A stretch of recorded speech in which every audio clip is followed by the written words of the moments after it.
Hello dear students, I am Avinash Karwar, your physics teacher and I am here with the next lecture on optics। तो पिछले video lecture में हम लोगों ने देखा कि प्रिज्म क्या होता है ना, रिफ्रैक्शन ड्यू टू प्रिज्म कैसे होता है। ठीक, बेसिक कुछ टर्मिनोलॉजी थी और बेसिक फिनोमिनन था, उनको हम लोगों ने पिछले वीडियो लेक्चर में पढ़ा। ठीक, आइए इस वीडियो लेक्चर में भी प्रिज्म को कंटिन्यू करते हैं और कुछ डिटेल डिस्कशन करते हैं। तो हमारा पहला टॉपिक ऑफ डिस्कशन जो है प्रिज्म के बारे में,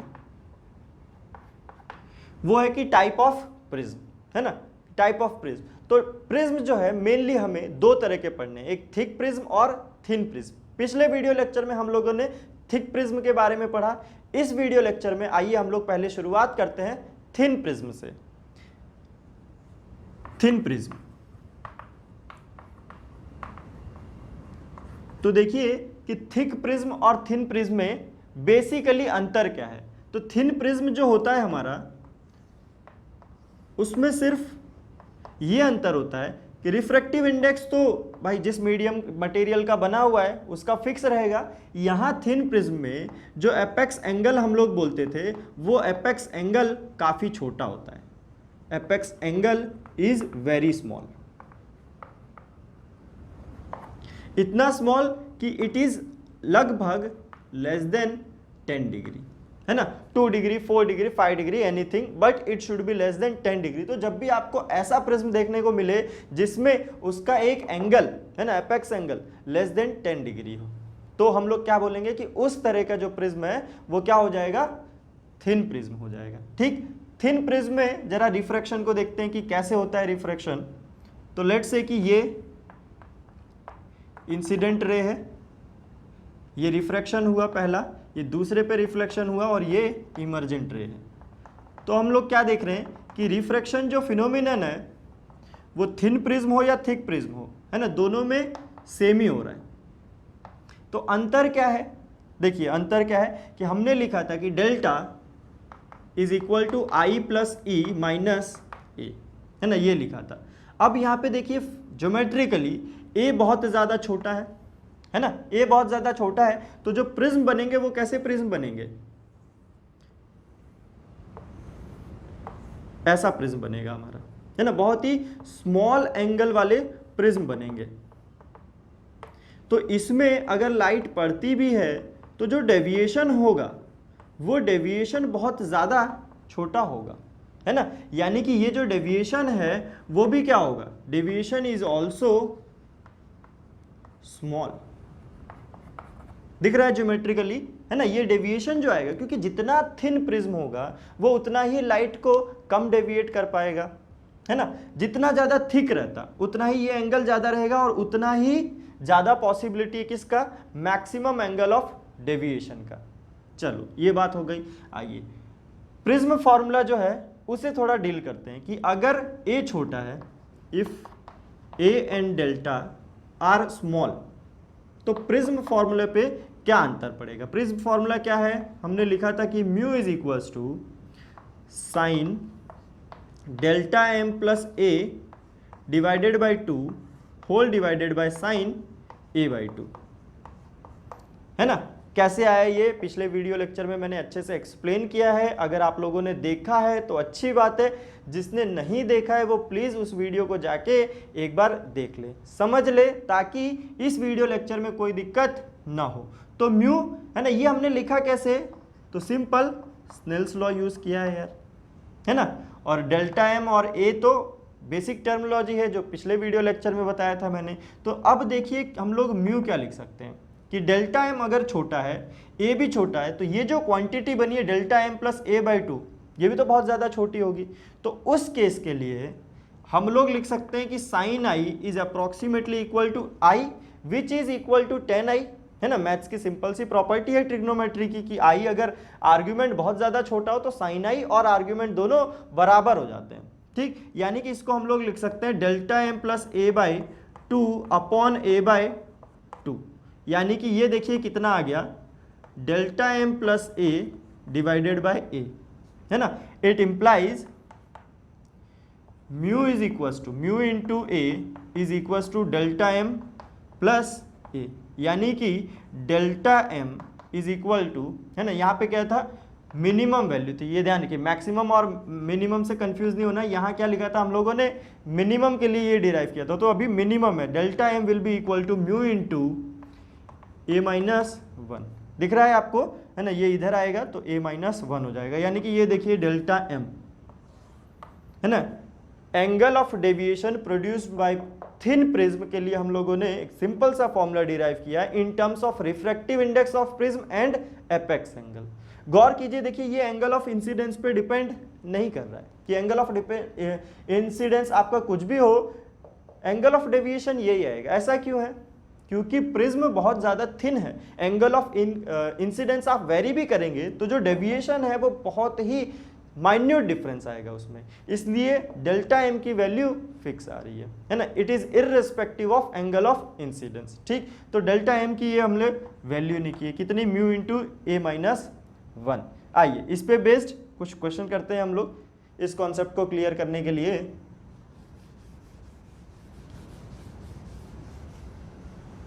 तो देखा कि थिन प्रिज्म में सिर्फ एपेक्स एंगल छोटा होने की वजह से, है ना, कितना वेरिएशन आ गया, एंगल ऑफ डेविएशन कम हो गया, इसका इफेक्ट डिस्पर्शन में भी काफ़ी होगा, है ना। अगले वीडियो लेक्चर्स में हम लोग डिस्पर्शन के भी बारे में पढ़ेंगे। ठीक है, तो आइए क्वेश्चन लिखते हैं। एक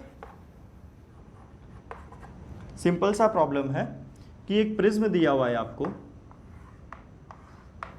let's say prism A B and C, apex angle is given 4 degree, है ना, और आपको दिया गया है कि जो एंगल ऑफ इंसिडेंस है ना, जिससे इंसिडेंट रे आ रही है वो अपने पाथ से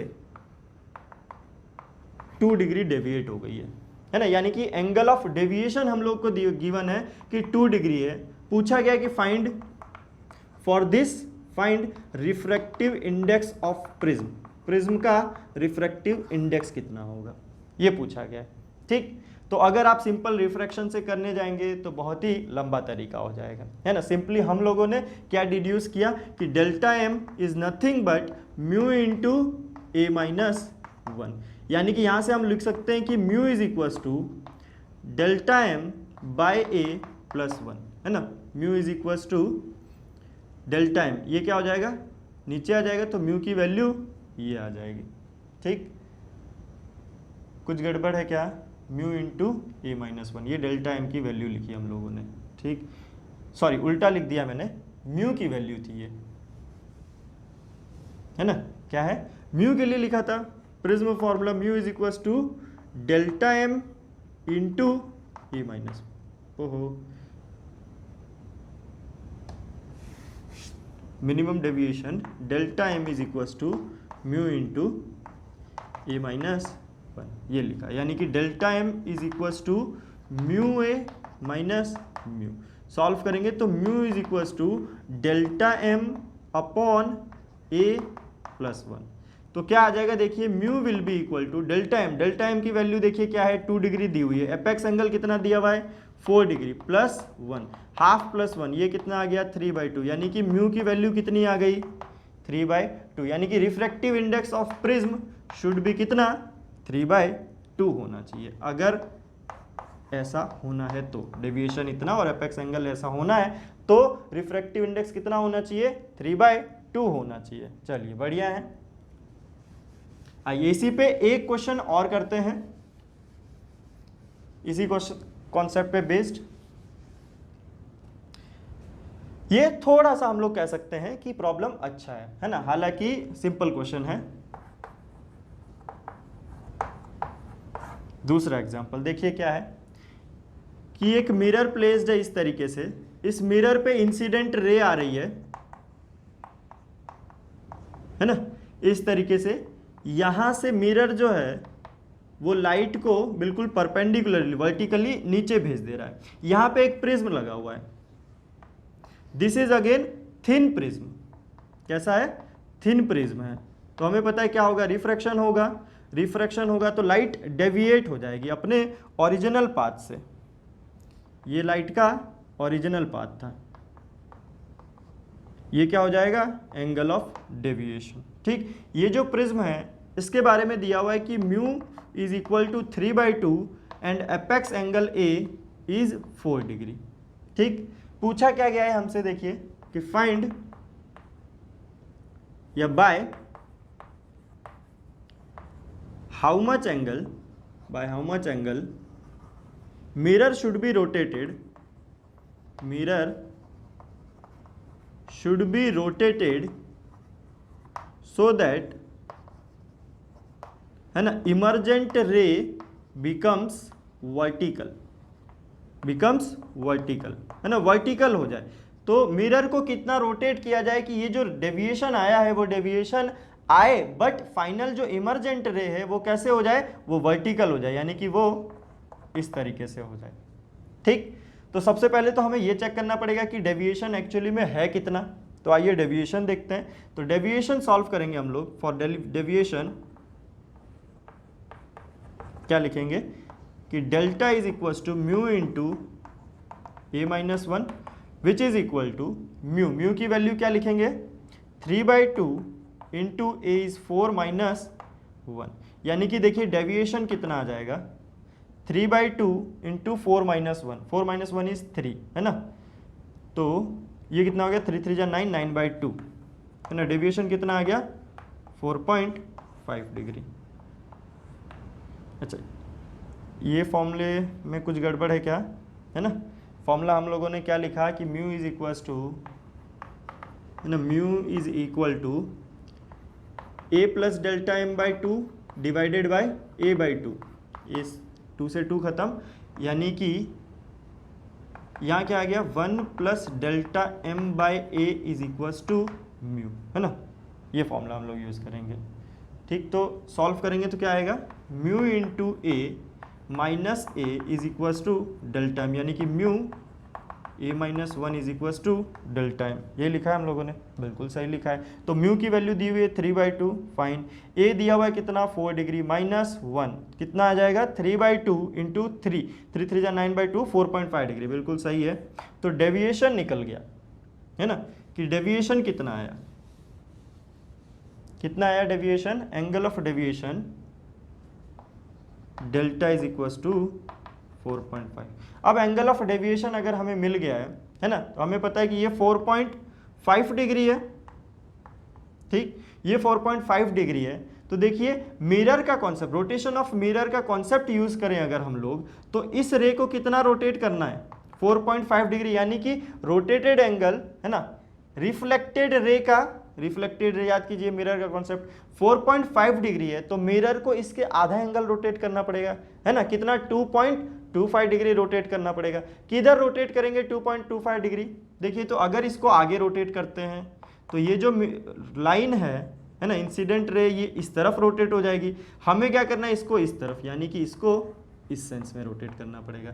कौन सा सेंस है ये, anti clockwise, anti clockwise sense में रोटेट करना पड़ेगा। ठीक, तो होप कि ये क्वेश्चन समझ में आया हो, इसको लिख लीजिए। हम लोग आगे बढ़ते हैं। डेल्टा इज इक्वल टू कितना लिखा हम लोगों ने 4.5, है ना। एक्चुअली यहाँ पे एरर कर दिया हम लोगों ने, क्या लिखेंगे a into mu minus 1 is equal to delta m, है ना, a-1 लिख दिया था। तो उस केस के लिए डेल्टा m अलग आएगा। क्या आएगा देखिए, delta m is equal to a into mu minus 1। A की वैल्यू दी हुई है 4 डिग्री, म्यू की वैल्यू है 3/2 माइनस 1, तो ये कितना हो जाएगा हाफ, यानी कि 4 डिवाइडेड बाय हाफ, है ना, डिवाइडेड बाय 2 कितना हो गया 2 डिग्री। तो डेल्टा m 4.5 नहीं, कितना आएगा 2 डिग्री आएगा। ठीक, तो 2 डिग्री लिख दिया हम लोगों ने। सेम कॉन्सेप्ट तो वही यूज होगा कि अगर ये 2 डिग्री रोटेटेड है, इसे हमें क्या करना है इस तरफ लेके जाना है, यानी कि मिरर को जस्ट उसके हाफ एंगल रोटेट करना पड़ेगा, यानी कि मिरर को कितना रोटेट करना पड़ेगा 1 डिग्री, है ना, 1 डिग्री। किस तरफ, सेम एंटी क्लॉकवाइज डायरेक्शन में 1 डिग्री हम लोग रोटेट कर देंगे, तो ये जो रे है वो क्या हो जाएगी परपेंडिकुलर हो जाएगी। डेविएशन तो फिर भी होगा, बट ये प्रिज्म, है ना, अब ये जो रे है वो इस तरह नहीं आएगी, है ना, कुछ ऐसे आएगी, अब ऐसे आएगी। तो जिसमें डेविएशन होने के बाद जो रे है ना, फाइनल रिफ्रैक्टेड रे और वी कैन से इमर्जेंट रे। ठीक, चलिए तो ये बात हुई थिन प्रिज्म की। ठीक, तो थिन प्रिज्म हो या थिक प्रिज्म हो, एक चीज और हमारे दिमाग में आनी चाहिए, क्या कि ये जो सेकंड सरफेस है ना, कौन सा सेकंड सरफेस, ये सेकंड सरफेस, कंसीडरिंग ये फर्स्ट सरफेस है, ये सेकंड सरफेस है, ये जो सेकंड सरफेस है, सेकंड सरफेस पे रिफ्रैक्शन के लिए तो हम लोगों ने किया, बट रिफ्लेक्शन होने के भी तो पूरे पूरे चांसेस हैं कि यहां पे TIR हो जाए, लाइट रे ऐसे एंटर कर जाए, है ना। तो आइए इस केस को भी हम लोग डिस्कस करते हैं कि कब रिफ्लेक्शन होगा और कब रिफ्रैक्शन होगा, यानी कि कब TIR होगा और कब रिफ्रैक्ट हो जाएगी रे। ठीक, आइए दोनों केसेस को हम लोग अच्छे से स्टडी करते हैं। तो ये जो केस है, ये चाहे थिन प्रिज्म हो या थिक प्रिज्म हो, किसी के लिए भी हो सकता है। ठीक, तो लेट से एक नॉर्मल सा प्रिज्म बनाते हैं हम लोग। सबसे पहले तो ये हमारा प्रिज्म है, ये एपेक्स एंगल और ये म्यू है। ठीक, लाइट रे एंटर की है, कैसे एंटर की देखिए,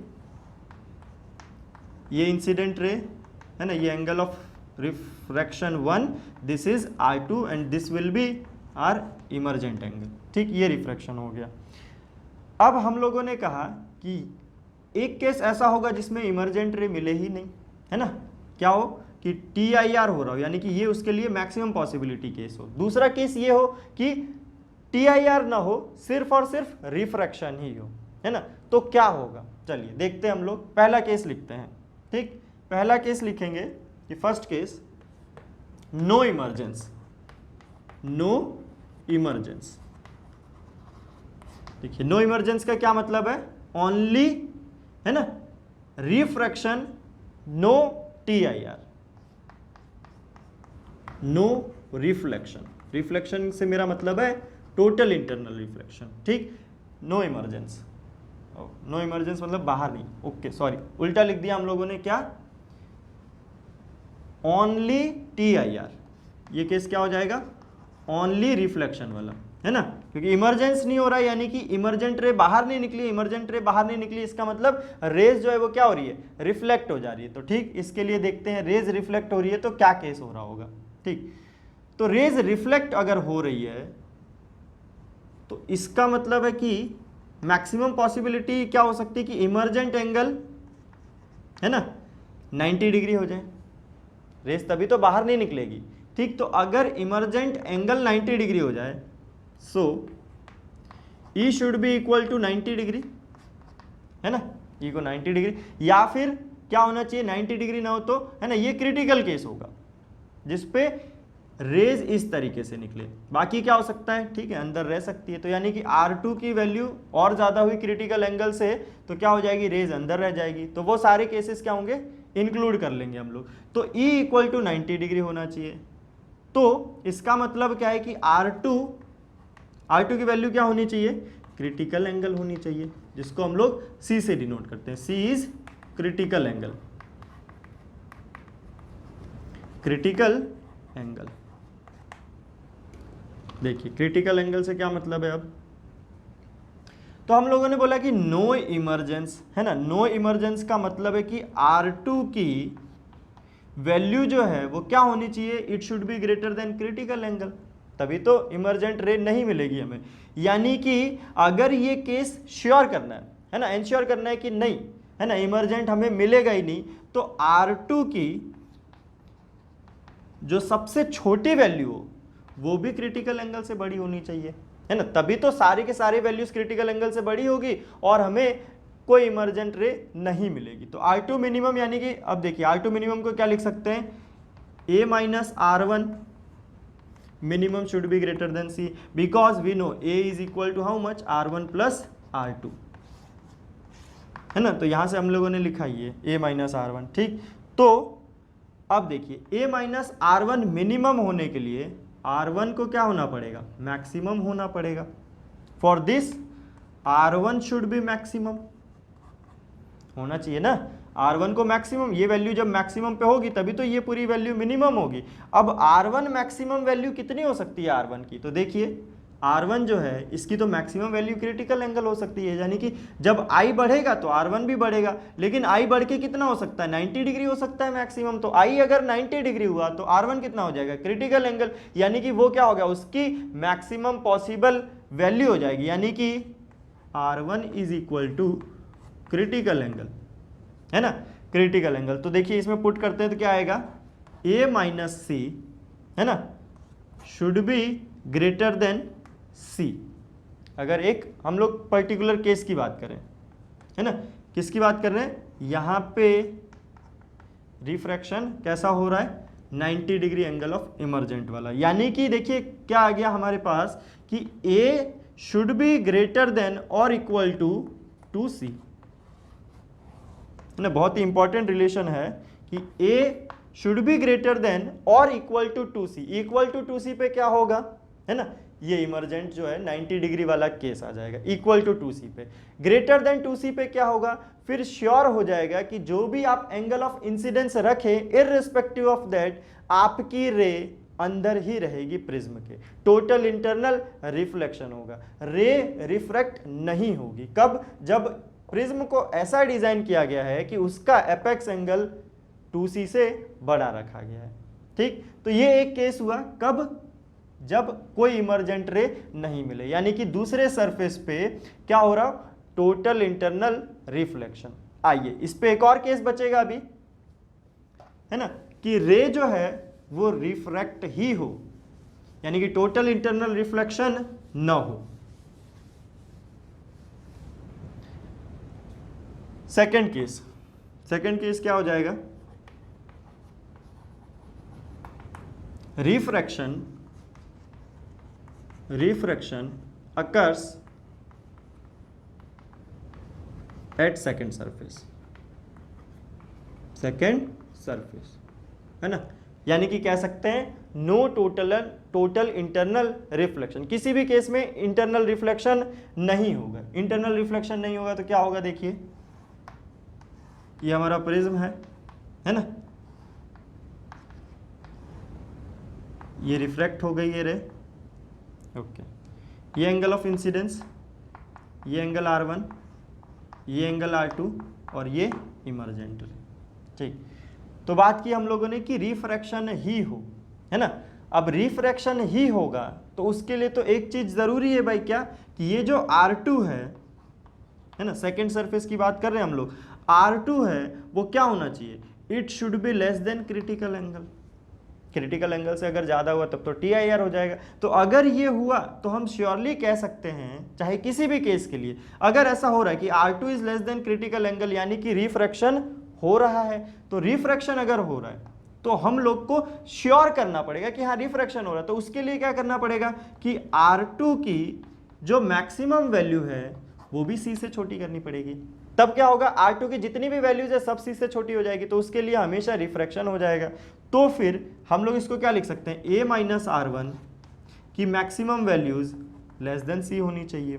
यानी कि R1 की अगर बात करें तो R1 को इस बार क्या होना पड़ेगा, मिनिमम होना पड़ेगा, तभी तो A माइनस R1 की वैल्यू मैक्सिमम होगी। तो R1 को मिनिमम होने के लिए R1 कितना मिनिमम हो सकता है, तो इस बार कोई रेस्ट्रिक्शन नहीं है, जीरो हो सकता है ना। जीरो कब हो जाएगा, जब एंगल ऑफ इंसिडेंस भी जीरो हो जाए। तो केस क्या आ जाएगा, बिल्कुल परपेंडिकुलर इंसिडेंस वाला केस आ जाएगा कि इस तरीके से हो गया हो 90 डिग्री, उसके लिए एंगल R1 जीरो होगा। तो उस केस के लिए क्या होगा, R2 हमेशा C से बड़ा होगा, है ना।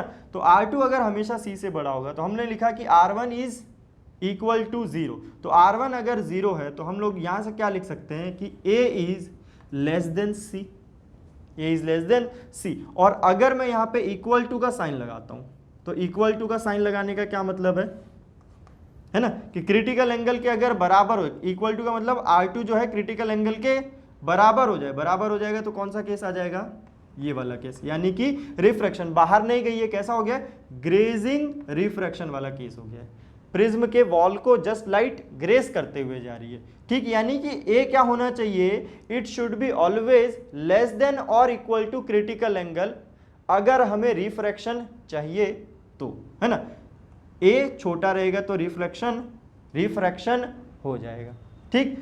तो होप कि दोनों केसेस आपको समझ में आए हो। ठीक, एक केस में हम लोगों ने लिखा कि a is greater than equal to 2c और एक केस में लिखा कि a is less than c, यानी कि एक रेंज ऑफ वैल्यूज a के लिए बच गई। कौन सी? a is greater than c but less than 2c। क्या होगा जब ये वाला केस हो, है ना, कि a, c और 2c के बीच में आ जाए? तो आइए इसको भी थोड़ा एनालाइज कर लेते हैं कि इस केस में क्या होगा।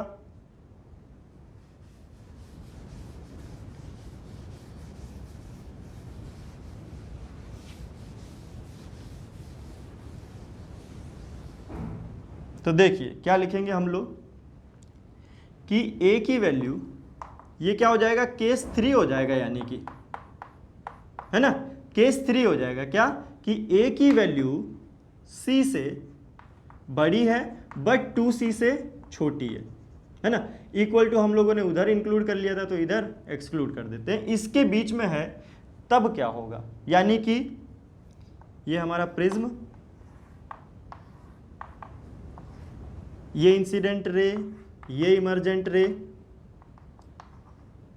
ये I और ये E, this is R1, this is R2। ठीक, R1 और R2 लिखा अब हम लोगों ने। तो देखिए क्या कहा हमने कि A की वैल्यू C और 2C से छोटी है, यानी कि कुछ फिक्स नहीं है कि रिफ्लेक्शन होगा या फिर रिफ्रैक्शन होगा, है ना, वो केसेस तो अलग हो गए। तो अब क्या होगा कि रिफ्लेक्शन या refraction will depend on I पे डिपेंड करेगा कि I कितना है। क्यों? क्योंकि मान लो कि I ऐसा एडजस्टेड है कि R2 की वैल्यू क्रिटिकल एंगल से ज़्यादा हो गई, है ना, हो सकती है ना, I के करस्पॉन्डिंग R1 की वैल्यू मिलेगी, और अगर R1 पता है हमें तो A is equal to R1 plus R2 से R2 पता चल गया। अब मान लो R2 ऐसा आ गया जो क्रिटिकल एंगल से ज़्यादा हो, तो हमें पता है क्या हो जाएगा, टोटल इंटरनल रिफ्लेक्शन हो जाएगा। या फिर R2 की वैल्यू क्रिटिकल एंगल से कम आ गई, है ना, I की वैल्यू इस तरीके से एडजस्टेड है, तो क्या हो जाएगा, रिफ्रैक्शन हो जाएगा। यानी कि इस केस में क्या करेगा, रिफ्लेक्शन और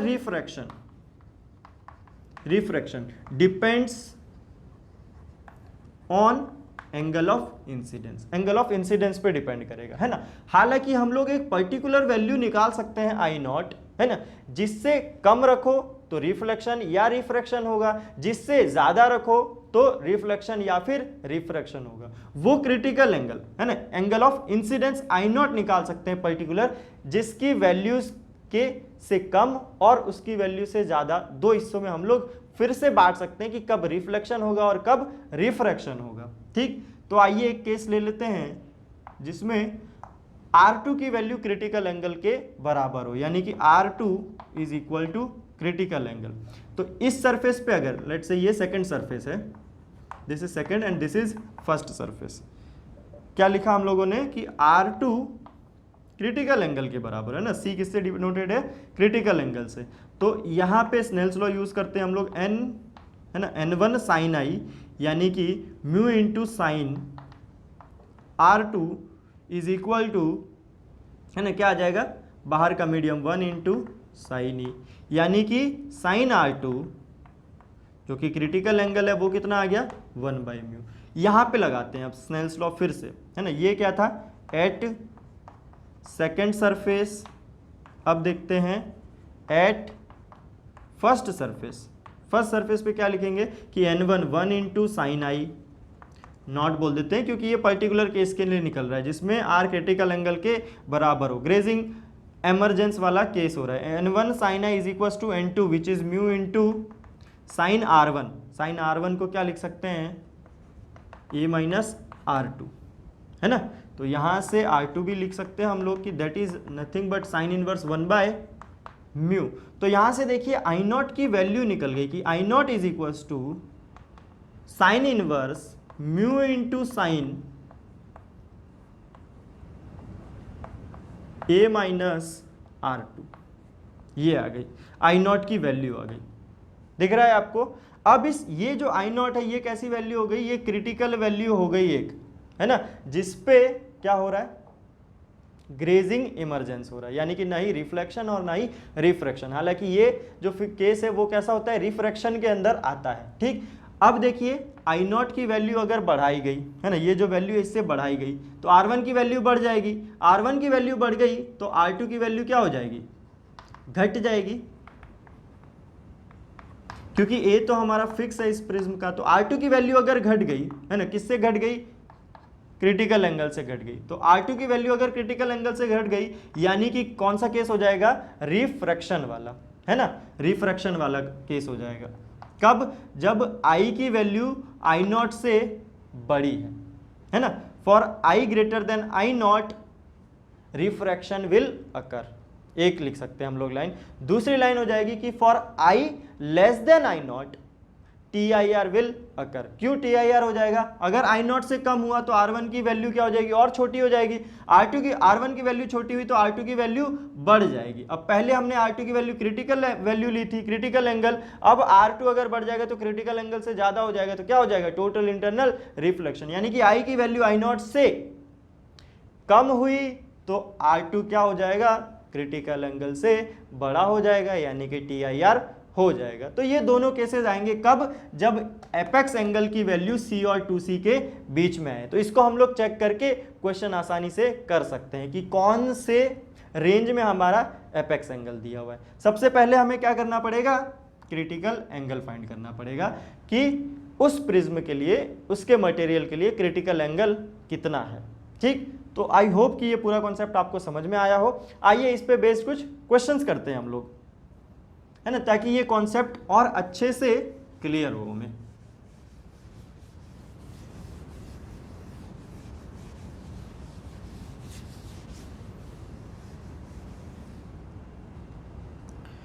तो अगेन देखिए क्या क्वेश्चन है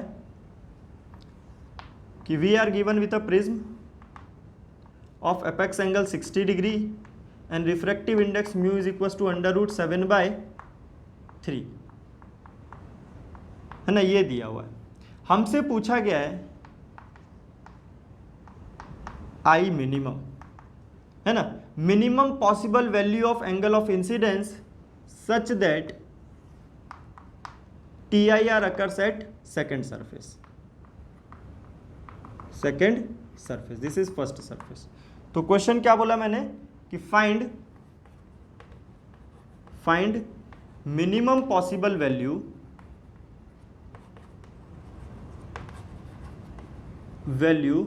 of I angle of incidence such that TIR occurs,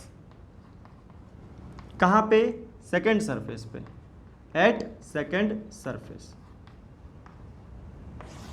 ठीक, सेकेंड सरफेस पे TIR हो, ऐसी I की वैल्यू फाइंड कीजिए। ठीक, तो आइए देखते हैं हम लोग कैसे होगा TIR।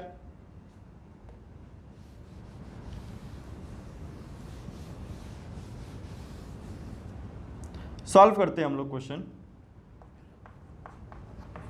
देखिए अब क्या कहा गया है कि यहाँ पे क्या होना चाहिए, TIR होना चाहिए, है ना। TIR होने के लिए जो R2 की वैल्यू हम लोग कंसीडर करते हैं वो क्या होनी चाहिए, क्रिटिकल एंगल होनी चाहिए। तो R2, है ना, शुड बी ग्रेटर देन और equal to critical angle. Equal to critical angle करेंगे तो हम लोग क्या मिल जाएगा, एक फिक्स वैल्यू मिल जाएगी, यानी कि R2 greater than critical angle, है ना। तो यहाँ पे R2 की वैल्यू तो हमें पता चल गई, क्रिटिकल वैल्यू है, और क्रिटिकल एंगल है कितना, ये हम लोग फाइंड कर सकते हैं प्रिज्म में अप्लाई करके कि म्यू √7/3, है ना, into sine C will be equal to N2 which is 1 और sine E which is also equal to 1, यानी कि साइन C की वैल्यू क्रिटिकल एंगल कितना मिल गया हमें, √3/7 मिल गया है। चलो अच्छी बात है। आइए सॉल्व करते हैं कि R2 ग्रेटर देन C, इसका मतलब है कि साइन, है ना, यहाँ पे स्नेल्स लॉ हम लोग यूज़ करते हैं, तो क्या लिखेंगे, N1 which is 1 into sine I, है ना, I is equal to N2 यानी कि √7/3 into sine R, sign R1 की बात आएगी अब। तो R1 क्या हो जाएगा, A माइनस R2, R2 की वैल्यू क्या है, C के बराबर, है ना। हम लोग एक वैल्यू फाइंड करना चाहते हैं, ग्रेटर देन करेंगे तो एक रेंज आएगी, तो वो रेंज हमसे नहीं पूछी गई है, हमसे पर्टिकुलरली I0 की वैल्यू पूछी गई है। ठीक, तो क्या लिखेंगे, साइन A माइनस C, यानी कि sine I is equal to √7/3, इसको ओपन कर देंगे, sine A into cos B minus sine B into cos A. ठीक, वैल्यूज पुट कर देंगे सारी। साइन ए है ना, ए दिया हुआ है 60 डिग्री यानी कि √7/3 साइन ए यानी कि sine 60 degree which is equal to √3/2 into cos C, critical angle की वैल्यू। अच्छा, साइन सी पता है, कॉस सी हम लोग निकाल लेंगे। कॉस सी कितना आ जाएगा, 7 का स्क्वायर माइनस 3 का स्क्वायर यानी कि 4 डिवाइडेड बाय 7 है ना, हाइपोटेनस तो वही रहेगा। तो कॉस सी की वैल्यू यहाँ पे पुट कर देते हैं क्या, √4/7 माइनस साइन सी, ये हमें पता है √3/7 इंटू कॉस ए यानी कि cos 60 degree which is equal to half. Solve कर देंगे तो साइन ए की वैल्यू हमें पता चल जाएगी, sine A will be equal to sine I, तो इम्प्लाइज है ना sine I is equal to, solve करेंगे ये पूरा तो कितना आएगा, हाफ आ जाएगा, यानी कि sine I equal to half, it implies I equal to कितना हो जाएगा 30 डिग्री है ना, 30 डिग्री हो जाएगा, यानी कि आई की वैल्यू निकल गई। क्या होनी चाहिए, आई अगर 30 डिग्री होगा है ना, तो क्या हो रहा है यहाँ पे, टोटल इंटरनल रिफ्लेक्शन हो जाएगा। आइए देखते हैं 30 डिग्री से ज़्यादा होगा तो क्या होगा। तो जब इसे 30 डिग्री से ज़्यादा करेंगे तो R1 बढ़ जाएगा, R1 बढ़ जाएगा तो R2 घट जाएगा, R2 अगर क्रिटिकल एंगल से घट गया तो क्या हो जाएगा, रिफ्रैक्शन हो जाएगा। यानी कि है ना, ये I की कौन सी वैल्यू हो जाएगी, मिनिमम वैल्यू हो जाएगी है ना। इससे और कम करेंगे तो कोई दिक्कत नहीं है, कम कर दो, R1 जो है क्या हो जाएगा, कम हो जाएगा, R1 कम हो जाएगा तो R2 बढ़ जाएगा, R2 बढ़ जाएगा तो TIR हो जाएगा है ना। तो I की ये मिनिमम वैल्यू निकाल दी हम लोगों ने, कितना 30 डिग्री, यानी कि for this I is equal to 30 degree. इसी में एक सिंपल सा पार्ट एक और पूछ लिया जाता है कि find angle of deviation also, कि एंगल ऑफ डेविएशन कितना हुआ है। तो आइए एंगल ऑफ डेविएशन फाइंड कर लेते हैं। एंगल ऑफ डेविएशन कितना होगा,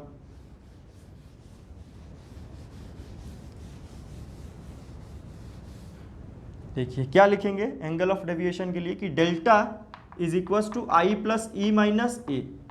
आई अभी हम लोगों ने निकाला 30 डिग्री, ई कितना हो जाएगा मिनिमम के लिए 90 डिग्री, तो 90 डिग्री माइनस ए दिया हुआ है 60 डिग्री है ना, ये कितना आ गया 60 डिग्री, यानी कि एंगल ऑफ डेविएशन भी निकाल दिया हम लोगों ने, एंगल ऑफ डेविएशन। ठीक, एंगल ऑफ डेविएशन कितना हो गया 60 डिग्री हो गया। ठीक, तो दोनों ही पार्ट हो गए इस क्वेश्चन के है ना, एक तो क्रिटिकल एंगल ऑफ इंसिडेंस हम लोगों ने निकाला और दूसरा है कि डेविएशन निकाला, कि डेविएशन इस केस के लिए कितना हो जाएगा। ठीक, ओके, तो आज के लिए इतना ही। नेक्स्ट वीडियो लेक्चर में हम लोग प्रिज्म टॉपिक को कंटिन्यू करेंगे और इसके कुछ अच्छे क्वेश्चंस को करेंगे along with the phenomena dispersion है ना, जो स्प्लिटिंग ऑफ लाइट होता है। तब तक के लिए थैंक यू।